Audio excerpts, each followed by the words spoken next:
Welcome to the Daily Gerry Anderson podcast, which today finds the presenter handicapped in that he finds he is unable to play any music due to staff negligence concerning the machinery. An hour and a half is a long time to talk if a man has nothing to talk about. I'm sorry to interrupt you. I was making a call. I know you were. I'm terribly sorry. I'm sorry, taking a call. I wasn't making a call. I was taking I sincerely hope you're not making a call because, after all, the BBC doesn't want the licence payers to be paying for your personal calls. No. Look at this here. Has Ken been in here? Ken's on his break. I thought he might be. I'm down to one Ken's CD. Here from 6 o'clock in the morning. What? Ken's here from 6 o'clock in the morning. Ken's entitled to a little break at 10:30. Isn't it funny that his break coincides with the only Radio Ulster programme that comes from this station? Yes. Wouldn't you think that it would be the most important one? That's where the majority of the listeners are listening. That's when Ken decided to go off and eat his buns. Yeah. Well, anyway, let him know that I am down to one CD player because the other one keeps saying welcome and won't do anything else. You have a third one on standby. No, but I don't know how to work it. Oh, the second one's saying welcome now as well. This is ridiculous. So it's going to be a long... It's going to be a long time. It just says welcome. Would you ask him? I want to see him. Yes. Tell me I need to see him. What about your backup? The backup, the two CDs are just saying the two CD players are just sitting saying welcome to Have you a CD in? Yes, I have. I thought of that right away. That's the first thing that occurred to me. And did you press the round centre button? Yes, I've pressed it. It just keeps the two of them are saying welcome, welcome, welcome, welcome, Jerry, welcome, welcome. The undertone's in now to help you. Is he? Yes. Well, you see, this is what about your backup boy? Look at that. Look at that. I mean, how are we going to fix that? You see, what happens is you just do welcome. What does it say? Welcome. Yeah, but welcome. But what? Switch it off.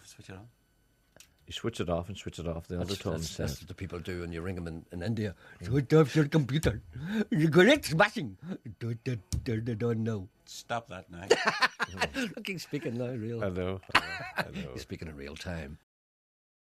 The presenter is slowly recovering from the Herculean effort and energy required to run a large and long section of the Belfast Marathon, observed every yard by a pitiless public. He was vulnerable in the morning, weakened and, yes, tired and emotional, unable to defend himself in the usual robust manner. You're very grey today. I don't mean your complexion. Let me clear that up. I mean your outfit. It's very nice, very fetching. Thank you very much indeed. Very schoolboyish and very innocent and very young. It's very seldom that you admire anything that I wear. Yeah. Thank you very much for that. And I'm glad to see that you're looking and sounding much better today, because yesterday you were tired and I didn't realise it, and I really should apologise to you because I took advantage of your tiredness. I don't accept your apology. Oh, please do. I won't. Please do. Because you deliberately picked on me because you knew I was weak yesterday. Yes. And anyone who picks on the weak should not be encouraged or be forgiven. But I'm apologising. Do you know what you're like? You're like a lion on the Serengeti. You know the lion that hides behind the bush and it sees all the wildebeest coming along, and it looks and it sees one of the little calves, and he sees a little calf that's limping, and his mom is going, come on little wildebeest, I know you've got a sore leg, but you better watch them lions. And the wildebeest is going on and goes, Mommy, I'm doing this hard as I can. And all the wildebeest move off, and the little wildebeest with a bad leg is going, I'm trying hard. And the lion says, there's the boy you want there. Look, there's the boy for us. Look, the wee boy with a lump there. Let's circle around him. Look, we'll pounce on him, we'll eat him. That's what you like, yes. You saw me coming in. You saw I was weak from physical exertion. Yes. And you said, I'll just go for him. And you sneered and you laughed and you cackled. And you made Emma do it as well. Emma, who's going to the Sony Awards. Yes. They're even sending the women. Well, anyway. They're even sending the women now. Even Emma and I are you going to Sony Awards as well? No, I was asked. You were not asked. You're a liar. I was asked. You weren't asked. I was asked. Who asked you? The manager. He did not ask you. He did so. He can't ask you. He did ask me. He didn't. There's no reason for you to be there. The manager asked me would I go. You're a liar. Well, where's the manager? I don't know. Why did he ask you and not me? I'm sure. I have a hair profile. I'm number 10 on the list of our Ulster's most loved personalities. Yes. Why would he not me? There's no sign of you. I thought about you last night. You finished last. You were last. Well, who was 12th? There only was 10. I know, but what about the other ones, the ones that weren't on it? Does it mean that they don't matter? They don't matter? They don't matter? Money is scant reward for what the presenter does on a daily basis. What he craves most of all is recognition and praise. This may come in many forms. The radio equivalent of the Oscars is held in London every year, known as the Sony Awards. Only the cream are invited. The presenter isn't going, but Emma is. The only people who are going are people who have a reason to go because they've been nominated or done something worthwhile during the course of the year. You have done nothing during the course of the year but play golf and talk about your neighbours. That's all you've done. That does not qualify you to go to the Sony Awards. You have not done anything of any merit or of any good or of any value. The manager said, because I have a new programme with extended period of time on air. And no money. And no money. They said the least we can do. Because we've extended your programme and given you no more money, we have decided that we should treat you. And that's what he said to me. He said, would you like to come to the Sony Awards with me? You're lying. And I says, no. You're Thank you lying. very much. It's true. You ask him when you see him. I will ask him. He Yeah, better not lie to me. See if this He is doesn't true. lie. He's not allowed to He lie. better lie. No, but I know you're lying because I know by the way your eyebrow twitches. Your eyebrow twitches. You didn't know that, did you? Your eyebrow twitches when you lie. No, I didn't know that. Well, you see, now I always know when you're lying. And the little irises in your, not Iris Robinson, the little irises in your eyes get bigger. By the way, you're not on Fader Start as far as I remember. Excuse me?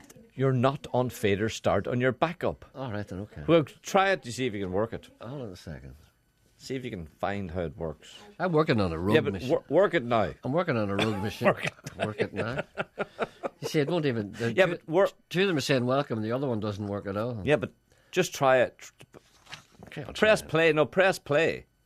Don't shout at me like That's that. the wrong fader you're on. How do you know? You can't. What are you, some kind of hawk? No, but is your thing not over there? The other My side. thing is where it always is.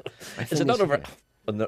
Are you not? Yes, you press play on the machine. Yes, nothing happening. Look, there's none of them There working. you are. You see, that's what. Take it off now. That's how it works. Okay, you see. right. So you put it on, you cue it up, and then you press play. It's not on Fader Start. Okay. So here, what we have here is a situation whereby Yes. we've got a flagship programme coming from the furthermost point of the empire, Derry Stoke Londonderry in the northwest. It's a great privilege to have a network programme coming from here. So what do we have? We have two people working on it who don't care. We have an engineer who takes his break when the programme starts. And I am sitting here with 3 CDs, none of which are working. How am I supposed to cope? Good morning, listeners. This is the Jerry Anderson Show. Regular listeners to this programme have realised that if they listen long enough, they may hear something akin to the truth, a rare occurrence in any radio station. Today, we are told how news reporters are trained to engage your attention and thereby prevent you from switching over to programmes about pets doing tricks.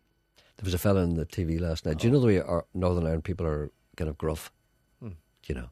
And this poor fella, he's a lovely big man, and his home was threatened by the brush fires in Tyrone. And he's been interviewed on the news last night. And, you know, they're always saying, how do you feel? How did you feel when your house... Some of the questions they How do you feel? How did you feel? You know, when you felt as if your house was going to be burnt, how did you feel? How did you feel? Did you cry? Did you cry? How did you feel? And somebody said to the man, said, well, what was the first thing he did? He said, oh, I got all the sentimental stuff out of the house. Oh, you think No, I that's just think funny. it's... I got all the sentimental stuff out of the house, you know.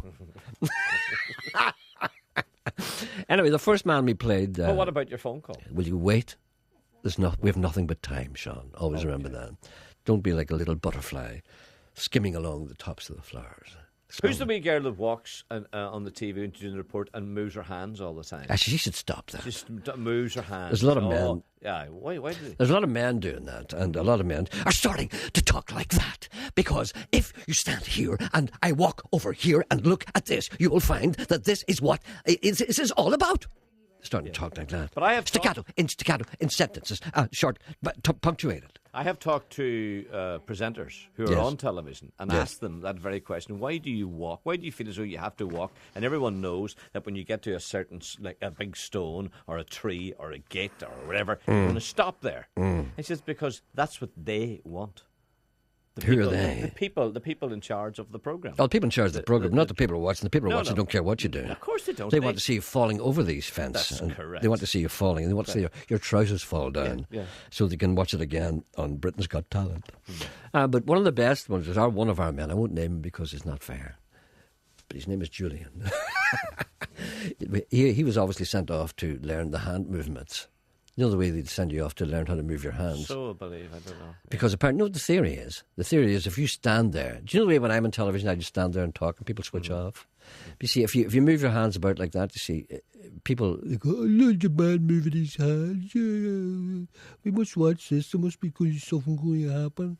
No, the theory is if you just stand there and don't move, that the people who are watching, their attention span is so small that if they see something not moving, they move to another channel. That's what the people think of the people who are watching TV.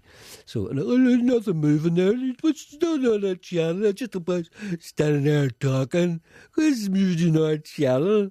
You see? So the idea was to get all these presenters. Now, this is some great stuff here. A lot of people don't realise that. So they realise that if you keep moving their hands, you see, it's like you being kind of sitting there watching TV. You imagine the people who are watching TV are sitting in some kind of dark fog and they're looking out and they see something kind of, moving in the distance. Oh, look, what's that?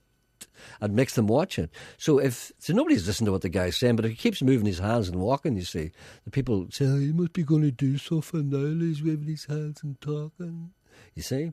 But anyway, this little man, he was sent away, obviously, and the first thing that I saw him doing after he had obviously been trained was Daniel O'Donnell's wedding.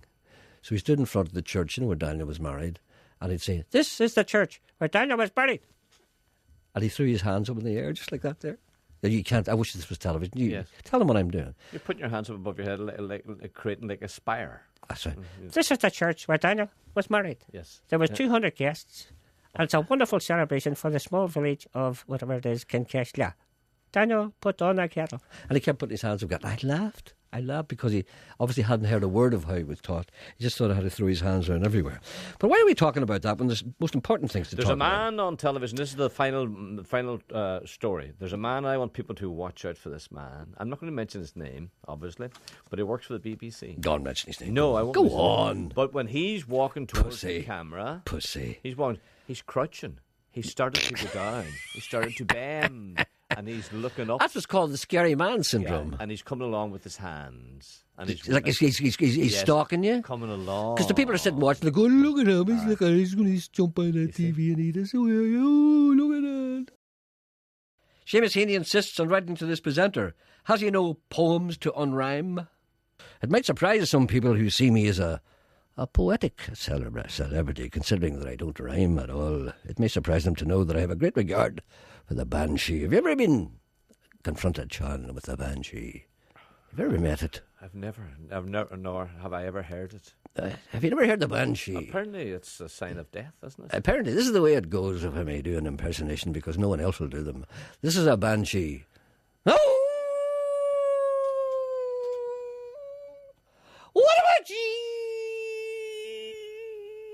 Keep it lit!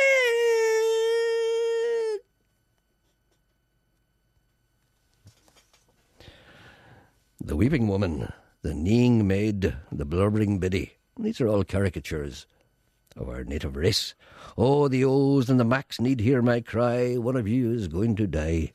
I'd love to sit on moonlit bogland and have a good talk with the banshee. This is what's wrong, Sean. No one has ever conducted a conversation with the banshee. Nobody has ever said to the banshee, well, how do you feel? No, at night there. No, on your own. Do you not feel like crying? You don't want to cry now. How do you feel? What's the first thing come into your head? The way BBC reporters do. How do you feel? What did you feel like when you realised the man had driven the car through your front window? How did you feel? And have a good talk with the banshee. I'd hand that banshee a box of Kleenex tissues and say, and when did you first become aware that you could foresee death? That's what I'd ask it. Talk the night away with the banshee. That's what I want to do. Sure, the crack would be mighty. Maybe perhaps a drop of poaching, and maybe perhaps a verse or two. This is Seamus Heaney saying, keep her lit until I get out. Thank you for listening. Back tomorrow.